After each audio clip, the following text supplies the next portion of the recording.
তোর মাকে জিজ্ঞেস কর বেটা, মাকে, এই ছেলে নাফরমান সন্তান, বেনামাজি, বেশরম, বেহায়া, তুই জিজ্ঞাসা কর তোর মারে। তোর মা কোনোদিন জানে না তোর চোখ কোন দিন লাগাইছে, নাক কোন দিন লাগাইছে। তোর বাপ জানে না, তোর 14 গোষ্ঠী জানে না। আসমানের রব আল্লাহ বলে, বান্দা তোর মা ঘুমাইছে রাতে, আমি রাত গভীরে দিনের আলোতে 9.5 মাস টানা তোরে আমি নিজ হাতে বানাইছি। আমি বানাইছি, আমি বানাইছি। আমি হাত লাগাইছি, আমি নাক লাগাইছি, আমি চোখ লাগাইছি, বিনিময়ে আমি বুঝি একটা সেজদা পাই না? নাফরমান এই চোখ আমি দিয়েছি।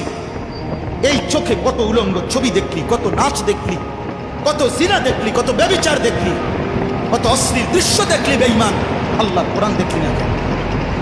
বলেন, কি জবাব দিবেন আল্লাহকে? এই মুসলমান কিভাবে বলবেন? জিন্দিগি তামসা মনে করছেন?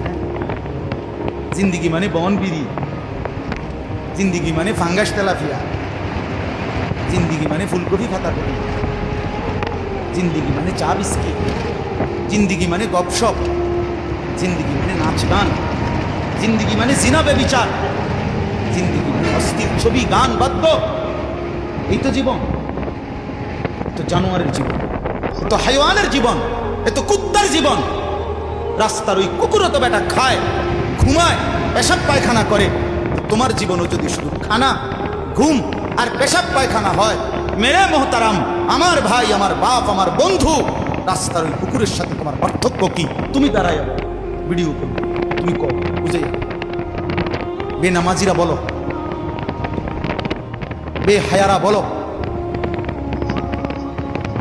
ওই জানোয়ারের সাথে তফাৎ কি?